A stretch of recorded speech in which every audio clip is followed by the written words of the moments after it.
Baik, pada pertemuan kali ini kita akan membahas tentang momentum dan impuls. Ya, ini bab baru tentang momentum dan impuls.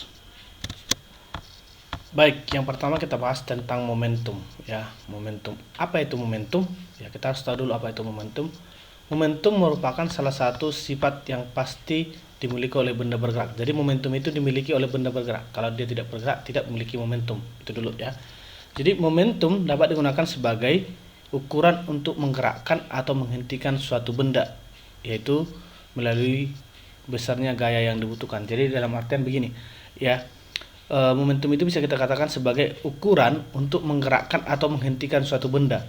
Ya, misalkan ada sepeda motor, ya, kita ingin menghentikannya, bagaimana gaya yang kita butuhkan? Atau misalkan ada mobil, bagaimana gaya yang kita butuhkan untuk menghentikannya? Ya, jadi itu dia momentum. Jadi ukuran untuk menggerakkan atau menghentikan suatu benda itulah disebut definisi momentum. Ya, secara matematis dalam fisika nanti momentum didefinisikan sebagai hasil perkalian antara massa dan kecepatan. Ya, jadi kata kuncinya massa dan kecepatan. Ya, jadi nanti perlu juga kita ketahui karena kecepatan merupakan besaran vektor, maka momentum juga merupakan besaran vektor. Ya, jadi secara matematis nanti buat momentum itu P sama dengan M kali V. Lambang momentum itu P. Ya, jadi P itu momentum, P sama dengan M kali V. M itu dari massa benda, V itu kecepatan. Ya, karena massa itu satuannya kilogram, kecepatan meter per sekon, jadi satuan dari momentum nanti kilogram meter per sekon. Ya, itu dia. Jadi ada dua variabel ya yang mempengaruhi momentum, yaitu massa dan kecepatan. Jadi dari rumus dapat kita lihat bahwa momentum sebanding dengan kecepatan, ya. Momentum sebanding dengan kecepatan, artinya semakin cepat suatu benda, momentumnya semakin besar. Itu dia ya. Semakin lambat suatu benda, momentumnya semakin kecil. Ya. Baru nanti dengan demikian dapat diketahui bahwa arah momentum sama dengan arah kecepatannya. Jadi kemana arah kecepatannya, ke situ arah momentumnya. Ya, jadi kalau misalkan kecepatannya ke kanan, arah momentumnya ke kanan. Kalau ke kiri, arah momentumnya ke kiri, gitu ya, tergantung arah kecepatan tadi. Makanya tadi saya katakan adalah besaran vektor. Selain itu, dapat diketahui pula bahwa hubungannya dengan massa, semakin besar massanya, nanti momentumnya juga semakin besar. Ya, itu dia ya. Jadi nanti ada dua yang mempengaruhi, massa dengan kecepatan, ya. Itu dia. Baik, biar lebih jelas coba kita perhatikan contoh soal yang pertama ini, sangat gampang ini. Ya, katanya sebuah mobil bermassa 3 ton. Nah, massanya 3 ton berarti massanya 3 ton. Berarti 3000 atau 3 kali 10 pangkat 3. Bergerak dengan kecepatan 36 km per jam. V-nya 36 km per jam. Berarti sama dengan 10 meter per sekon. UB ya, 36.000 dibagi 3600, 10 meter per sekon. Ditanya P-nya. Ya, maka tinggal gampang aja masukkan P tadi sama M kali V. Masanya tadi 3 kali 10 pangkat 3, V-nya 10, berarti 3 kali 10 pangkat 3 kali 10 jadi 30.000 kg meter per sekon. Jadi momentumnya adalah 30.000 kg meter per sekon. Itu dia. Oke, sekarang kita masuk ke impuls. Itu tadi tentang momentum. Oke, apa itu impuls? Ya, impuls merupakan gaya kontak sesaat atau gaya yang bekerja pada suatu benda. Ya, jadi ketika kita memberikan gaya pada suatu benda, ya di sana ada impuls juga yang terjadi. Ya, ketika dia bersentuhan misalkan. Ya, jadi secara matematis nanti dalam fisika didefinisikan sebagai impuls itu adalah hasil kali antara gaya dan selang waktu. Atau bisa dibuat I sama dengan F kali delta T. Ya, jadi I sama dengan F kali delta T. Dimana nanti F itu adalah gaya, selang waktu itu adalah waktu. Jadi satuan impuls itu Newton sekon.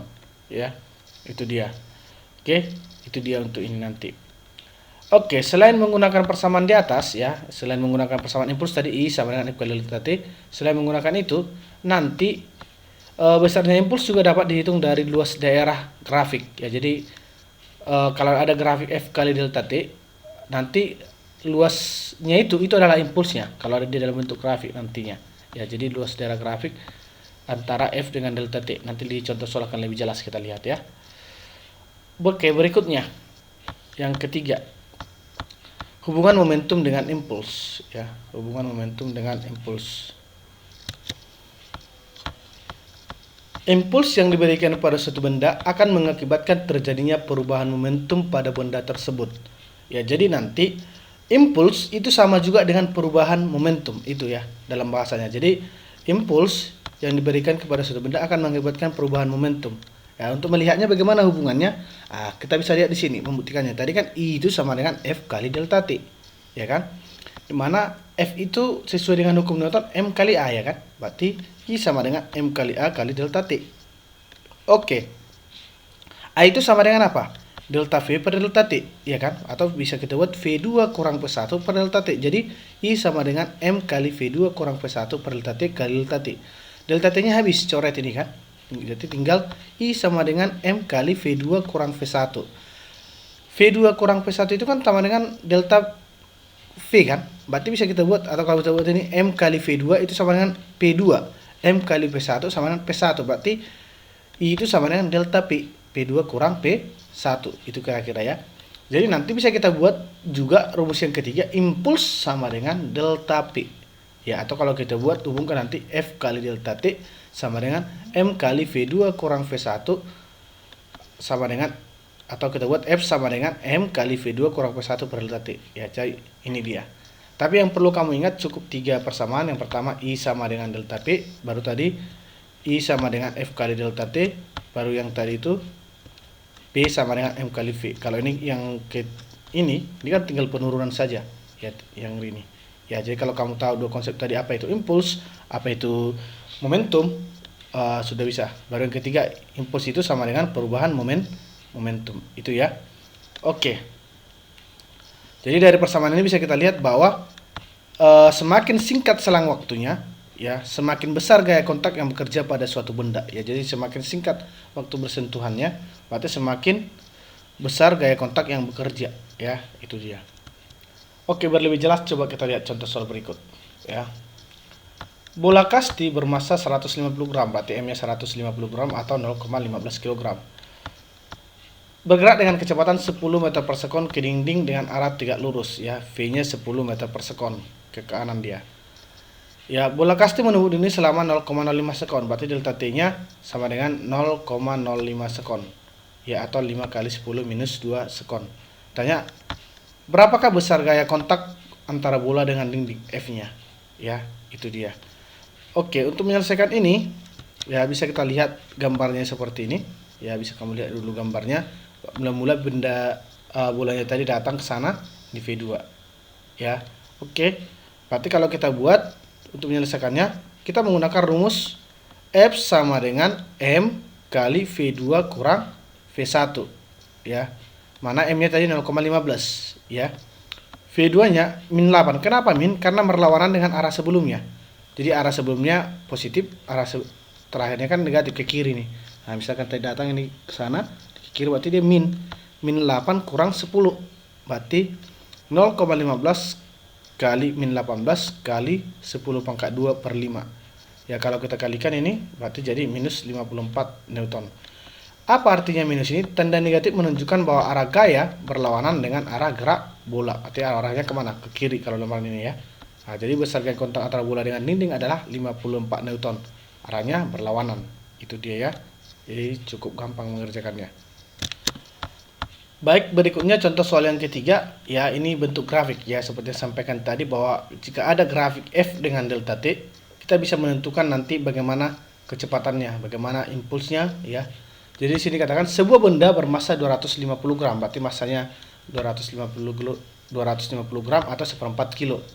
Ya, bergerak dengan kecepatan min 2 meter per sekon, berarti V1-nya sama dengan min 2 meter per sekon. Berdasarkan grafik berikut. Ya.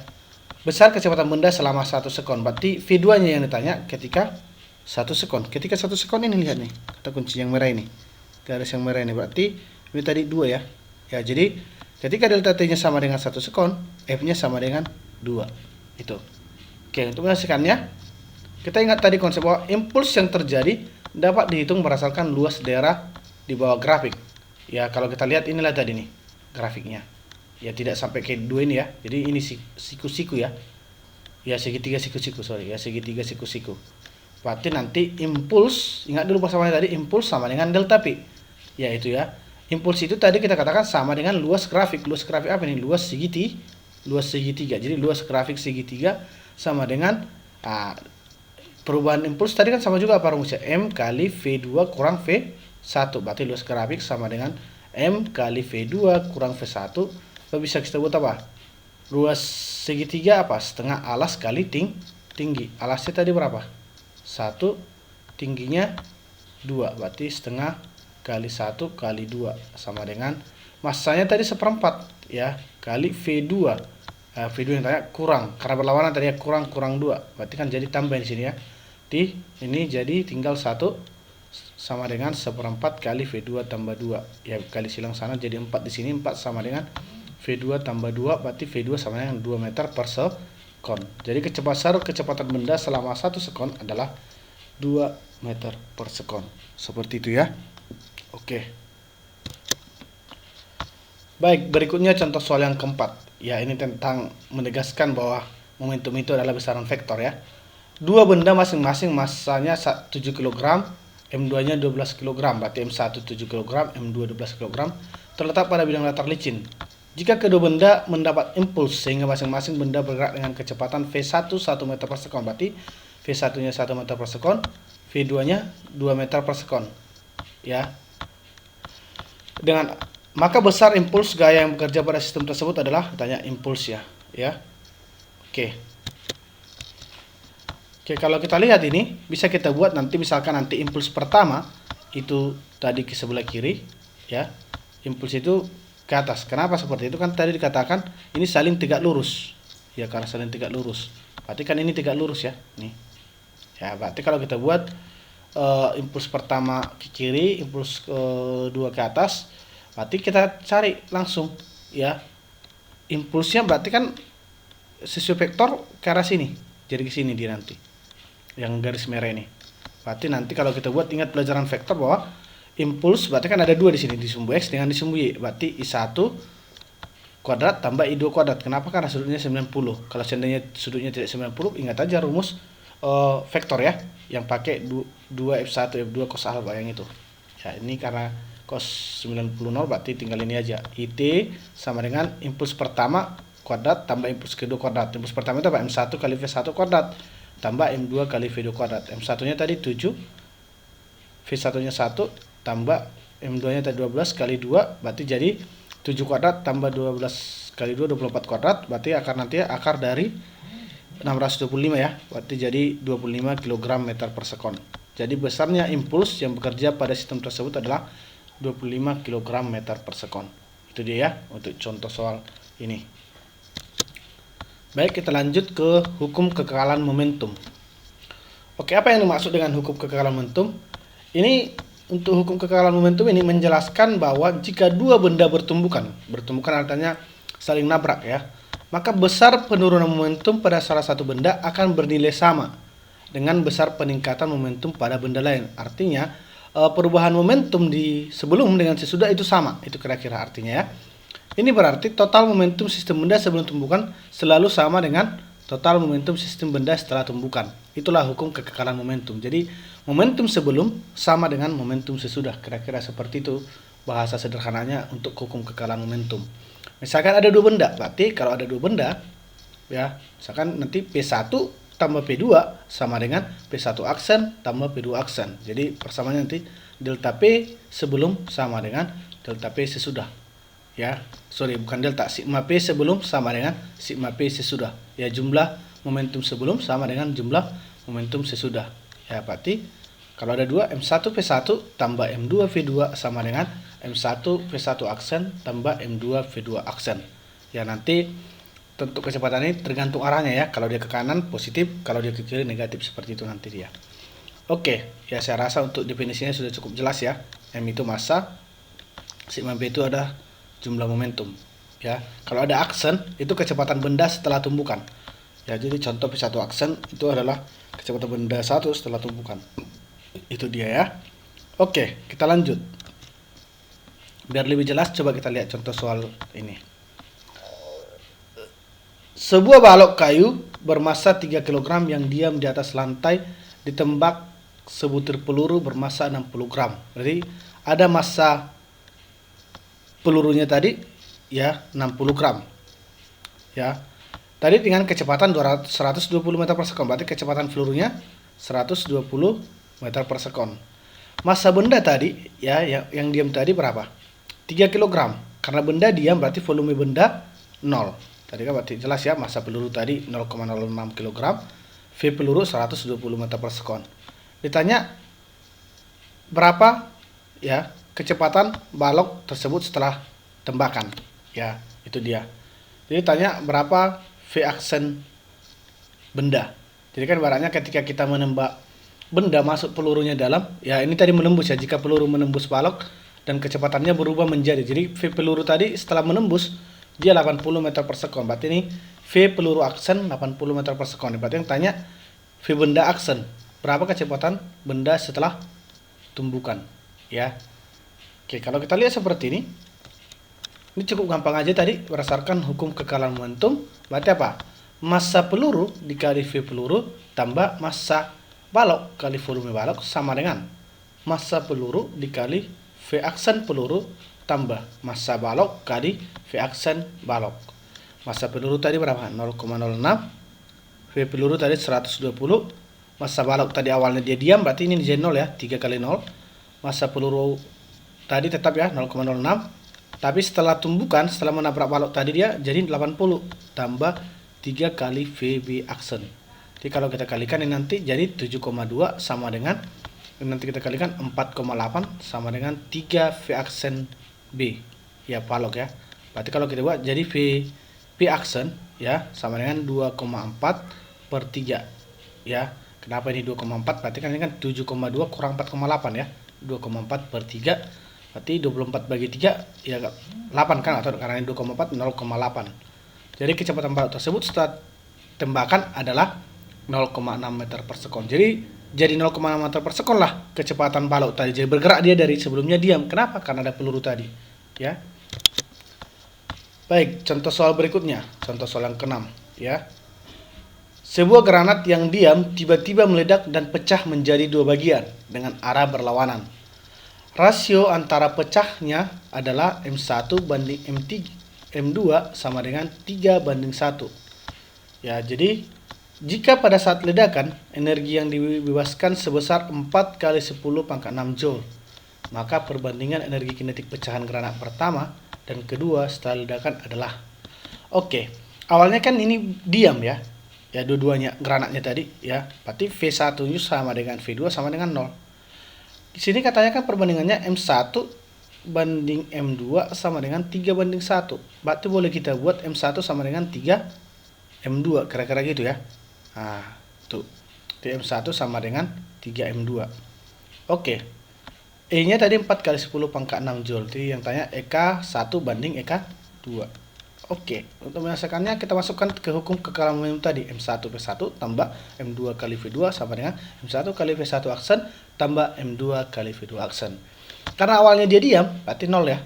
Ya, ini kan semua 0. Karena kan V1-nya awalnya 0, V2-nya 0. Ya, berarti sama dengan M1 kali V1 aksen tambah M2 kali V2 aksen. 0 sama dengan M1-nya tadi, yaitu 3M2 kali V1 aksen tambah M2 kali V2 aksen. Ya, kalau kita buat ini jadinya, boleh kita buat, kalau kita pindahkan ke sana nih. Ya kan, ini kan sama-sama M2 ini. Ya, itu tinggal berapa nih? 3M2 V aksen, jadi M2 V aksen. Berarti kalau kita buat V1 aksen, nanti tinggal V1 aksen sama dengan min sepertiga V2 aksen. Jadi dapatlah tadi V1 aksennya sama dengan min sepertiga V2 aksen. Kenapa ini tadi minus bang? Nah, ini kan tadi kan 3M2 kali V1 aksen. Ini pindah sana kan jadi negatif ini kan. Negatif M2 V2 aksen. Ya, berarti M2-nya habis nanti. Ya, berarti kalau kita buat itu kan jadi tinggal V2-nya min 1 kan tadi kan min di situ. Berarti kan makanya V1 aksennya sama dengan min sepertiga V2 aksen. Kira-kira gitu ya. Kalau ada kurang jelas nanti boleh tanya lagi. Oke, dengan demikian diperoleh. Oke, bandingkanlah EK1 banding EK2 sama dengan setengah, apa rumus energi kinetik? Setengah MV kuadrat. Ya, karena ini setelah tumbukan berarti setengah MV1 aksen kuadrat. Ya, K1 banding K2 sama dengan setengah M1 V1 aksen kuadrat per setengah M2 V2 aksen kuadrat. Setengah M-nya dengan setengahnya habisin ya. Oke, kalau kita buat, tapi kan tadi M1-nya berapa? Setengahnya dengan setengahnya habis. M1-nya tadi 3M2. ya kan? M2-nya tetap aja M2. V1 aksen tadi dapat berapa? Min sepertiga V2 aksen. Min sepertiga V2 aksen. V2-nya buat aja V2 aksen, berarti kalau coret M2 dengan M2 habis. Berarti kan nanti tinggal V2 aksen dengan V2 aksen habis, jadi tinggal 1/9. Ya, berarti 3 dibagi 1/9, ini kan tadi dikali 1/9, berarti 1/3, di 1/3. Jadi nanti perbandingan antara energi kinetik pecahan pertama dan pecahan kedua setelah ledakan adalah 1/3, ya. Baik, itu tadi tentang hukum kekekalan momentum. Itu kan diperoleh tadi karena bertumbukan tadi, makanya itu kan. Oke, sekarang nanti kita pelajari jenis-jenis tumbukan. Di sini kan kita pelajari jenis-jenis tumbukan. Yang pertama ada tumbukan lenting sempurna, ya. Nah, nanti ada 3 jenis tumbukan ini: tumbukan lenting sempurna, lenting sebagian, dan tak lenting sama sekali, ya. Oke, yang pertama tumbukan lenting sempurna. Bagaimana tumbukan lenting sempurna? Tumbukan lenting sempurna terjadi jika dua benda yang bertumbukan terpental kembali dan saling menjauh satu sama lainnya. Pada tumbukan lenting sempurna berlaku hukum kekekalan momentum dan juga hukum kekekalan energi mekanik. Ya, jadi berlaku hukum kekekalan momentum dan hukum kekekalan energi mekanik. Jadi contoh energi kinetik sebelum sama dengan energi kinetik sesudah itu juga berlaku. Ya, hukum kekekalan momentum tadi juga berlaku. Berdasarkan kedua hukum tersebut dapat diperoleh tingkat kelentingan tumbukan. Ya, tingkat kelentingan tumbukan itu nanti sering saya katakan koefisien restitusi, ya, bukan testitusi, restitusi. Koefisien restitusi E sama dengan 1. Secara matematis dapat dituliskan sebagai berikut, ya. Nanti bisa dibuat min V1 aksen kurang V2 aksen per V1 kurang V2 sama dengan 1. Nilai 1 inilah E-nya, koefisien restitusinya. Jadi secara persamaannya tadi min V1 aksen kurang V2 aksen per V1 kurang V2 sama dengan E, atau E-nya karena ini tadi E-nya 1 berarti sama dengan 1. Itu dia nanti untuk tumbukan lenting sempurna, ya. Berikutnya, ada nanti yang kedua, tumbukan tak lenting sama sekali. Bagaimana kalau tumbukan tak lenting sama sekali? Tumbukan tak lenting sama sekali terjadi jika dua benda yang bertumbukan menyatu dan bergerak secara bersamaan. Jadi contohnya gini, ada mobil nabrak sepeda motor, nempel dia. Ya, setelah tumbukan itu, kalau dia menempel, itulah nanti namanya tumbukan tak lenting sama sekali. Jadi sama kecepatannya setelah tumbukan. Ya, jadi bisa kita tadi dengan kata lain, setelah tumbukan kedua benda memiliki kecepatan yang sama. Pada tak lenting sama sekali, nilai E-nya sama dengan 0. E itu tadi koefisien restitusi, ya, koefisien restitusi. Oke, berikutnya ada tumbukan lenting sebagian. Nanti untuk tumbukan lenting sebagian ini terjadi jika dua benda bertumbukan tidak menyatu dan tidak lenting sempurna, ya.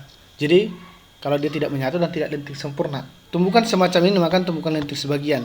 Ya, koefisien restitusinya E dapat didefinisikan sebagai harga perbandingan negatif perbandingan antara besarnya kecepatan kedua benda setelah dan sesudah tumbukan. Ini tadi, yang ininya itu.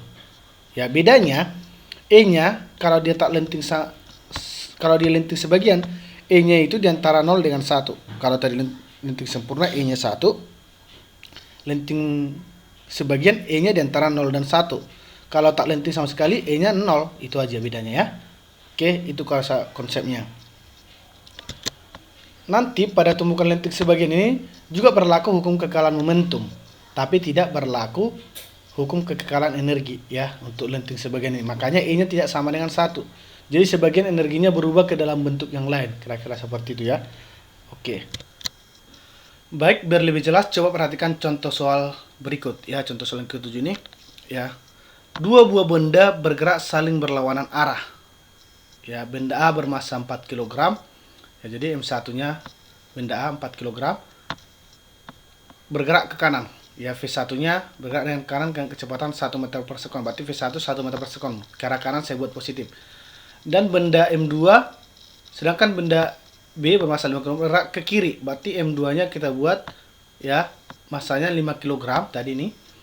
Ya, baru bergerak dia katanya ke kiri. Ya, kedua benda mengalami tumbukan tak lenting sama sekali. Kalau tak lenting sama sekali berarti keduanya menyatu.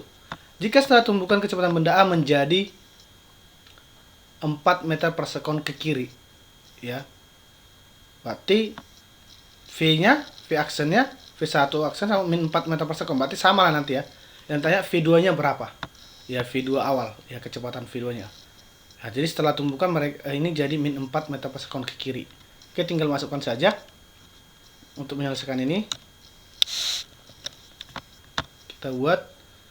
Oke, berarti min V1 aksen kurang V2 aksen per V2 kurang, min V1 aksen kurang V2 aksen per V1 kurang V2 sama dengan 0. Kenapa dia 0 bang? Karena koefisien restitusinya tadi bernilai, karena dia tadi tumbukan tak lenting sama sekali ya. Berarti bisa kita buat V1 aksen sama dengan V2 aksen sama dengan V aksen, karena dia tadi menyatu, berarti min 4 meter per sekon, ya kan? Nah, berdasarkan hukum kalau teman-teman diperoleh, kita masukkan, berarti M1 kali V1 tambah M2 kali V2 sama dengan M1 tambah M2 kali V aksen. Nah, ini dia menyatu setelah tumbukan kan? Berarti M1-nya tadi 4 kali 1 tambah 5 kali V2 sama dengan 4 tambah 5 kali minus 4. Ya, berarti kalau kita buat ini nanti jadinya kita selesaikan ini kan tadi 4 kali 5 20. Kan 20 dengan ini 4 80 ya kan. Kalau kita bagikan ini tadi ini kali 4 ya.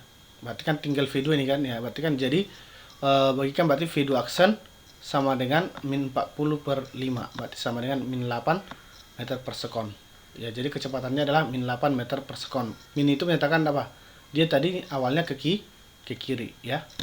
Itu dia. Jadi ya, ini tadi 4 tambah 5 9 kali min 4 minus 36. Pindah ke sana jadi kita buat ini kan jadi 4 ini sana 4 dengan minus 36 jadi berapa? Minus 40. Maka ini minus 40 ya.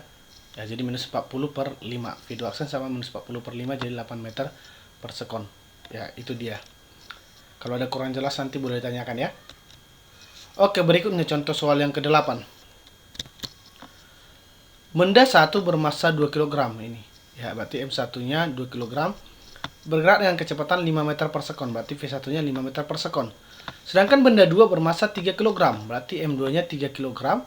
Bergerak dengan kecepatan 2 meter per sekon. Berarti V2-nya 2 meter per sekon. Karena ini ke kiri, berarti kita buat min. Ya, berlawanan arah dengan ini. Oke. Jika kedua benda bergerak berlawanan arah dan menyatu setelah tumbukan, maka besar kecepatan kedua benda tersebut adalah, berarti menyatu setelah tumbukan itu adalah tak lenting sama sekali. Yang tanya V aksen, beda dengan tadi kan V2-nya yang tanya kan. Oke, tinggal masukkan aja nih. Seperti tadi ya. Kalau kita buat, berarti min V1 aksen kurang V2 aksen per V1 kurang V2 sama dengan E. Berarti kalau kita buat ini min V1 kurang V2 aksen per V1 kurang sama dengan 0. Berarti kan ujungnya nanti V1 sama dengan V2 sama dengan V aksen. Kira-kira gitu ya. Oke. Nanti masukkan aja. Berdasarkan hukum kekekalan momentum diperoleh bahwa M1 V1 tambah M2 kali V2 aksen sama dengan M1 kali V1 aksen tambah M2 kali V2 aksen. Udah masukkan tadi. Ya kan V aksennya kan jadi sama tadi ya. V1 sama dengan V2 sama dengan V aksennya kan jadinya tadi. Berarti kalau kita buat ini 2 kali 5 tambah ya 2 kali 5 tambah 3 kali min 2 sama dengan 2 kali V aksen tambah 3 V aksen. Jadi 2 kali 5 itu berapa? 10. 3 kali min 2 itu berapa? Minus 4. 10 kurang 4 itu tadi 5 ya. Ya, itu dia kalau kita buat sama dengan 2 V aksen. 2 V aksen tambah 3 V aksen. Berarti 5 V aksen. Tadi kan 2 kali 5 10 tambah 3 kali 2 minus 6. 10 kurang 6 4 ya. Ya, berarti ini jadi tinggal 4. Berarti 4 per 5. V aksen sama dengan 4 per 5 sama dengan 0,8. Jadi besar kecepatan benda setelah tumbukan adalah 0,8 meter per sekon. Ya, itu dia untuk ini. Oke, itu dia nanti untuk ini. Jadi sebetulnya nanti ini pun boleh tidak kamu pakai lagi nih persamaan, langsung aja masukkan bahwa kamu tahu V1 aksen selalu sama, kalau dia tak lenting sama sekali V1 aksen sama dengan V2 aksen sama dengan V aksen. Jadi langsung ini pun boleh kamu buat langsung ke sini, karena V1 aksen sudah selalu, V2 aksen ini hanya membuktikannya nih kalau dia tumbukan tak lenting sama sekali ya. Ini boleh kamu tidak pakai, tapi kalau lenting sebagian harus ini nanti. Oke, kita masuk ke berikutnya. Koefisien restitusi pada benda jatuh. Kalau benda jatuh nanti dia seperti ini. Misalkan ini jatuh V1, ini mantul, ada V2. Nanti E-nya sama dengan, misalkan ini awalnya H1. Ini H2, berarti E-nya sama dengan akar dari H2 per H1. Ya, itu dia nanti. Koefisien restitusinya sama dengan akar dari H2 per H1. Ini H2-nya. H1-nya ketika awalnya. Ya, itu dia. Oke, biar lebih jelas coba kita lihat contoh soalnya. Sebuah bola dijatuhkan dari ketinggian 15 meter. Setelah dijatuhkan, bola terpental dengan koefisien restitusi antara bola dan lantai 0,6. Tinggi pantulan pertama bola tersebut adalah, oke, berarti H1-nya tadi berapa? 15 meter, E-nya 0,6. Jadi tinggi pantulan bola pertama. Berarti jalannya H2-nya ya. Nah, kira-kira seperti ini tadi pantulannya ini. Oke. Kita masukkan E tadi sama dengan apa rumusnya? Akar H2 per H1. E-nya tadi 0,6. Itu sama dengan akar dari H2 per 15. Berarti biar hilang akarnya, ini kan kuadratkan. Berarti 0,36. Jadi hilang akarnya kan? H2 per 15. Berarti 15 kali 0,36. Sama dengan H2. H2 sama dengan 0,36 kali 15. Berarti 5,4 meter. Jadi tinggi pantulan pertama bola tersebut adalah 5,4 meter. Bang, bisa nggak nanti kalau misalkan dibuat H3? Boleh. Nanti kalau saya dibuat di sini ada H3 lagi, berarti E sama dengan H3 per H2 gitu. Ya, dan seterusnya ya. Oke, itu dia. Nah, kalau itu dia tentang itu. Sekarang kita ke materi yang terakhir tentang peluncuran roket ya. Roket diluncurkan vertikal ke atas dari permukaan bumi. Hal ini dapat terjadi karena gaya dorong dari mesin roket yang bekerja berdasarkan impuls yang diberikan oleh roket. Ya, jadi pada roket itu berlaku konsep impuls. Ya. Jadi pada saat roket bergerak juga berlaku hukum kekalahan momentum. Mula-mula saat roket belum dinyalakan, momentumnya adalah 0. Apabila bahan bakar dalamnya telah dinyalakan, maka pancaran gas mendapat momentum arahnya yang berlawanan. Jadi arah momentumnya berlawanan. Karena momentum adalah kekal, maka roket pun akan mendapat momentum yang arahnya berlawanan dengan arah buang dari gas tersebut dan besarnya sama. Pada gaya dorong roket berlaku, nanti yang tadi itu impuls sama dengan perubahan momentum. Tetap konteksnya sama. Berarti impuls tadi apa? F kali delta T sama dengan delta M kali V. Atau F sama dengan delta M kali V per delta T. Delta T dibagikan. Jadi boleh juga nanti F itu sama dengan delta M per delta T kali volume gas tambah delta M kali delta V per delta T. Ya, itu dia nanti. Tergantung konteksnya nanti ya soalnya. Oke, ini saja mungkin materi kita tentang momentum impuls. Kalau ada yang kurang jelas, boleh kamu tanyakan ya di komentarnya. Biar lebih paham nanti coba dikerjakan soal ini. Ya, ada soal yang pertama ini tentang momentumnya ini ya. Soal yang kedua ini tentang impuls. Yang ketiga ini hubungan momentum dan impuls ya. Nah, baru yang keempat ini tentang grafik ya. Kalau ada grafik tadi seperti contoh soal. Yang kelima ini tadi tentang pantulannya ya. Ya, nanti koefisien restitusi pada benda yang memantul. Ya, biar lebih paham tentang materi tadi boleh silakan ini dikerjakan.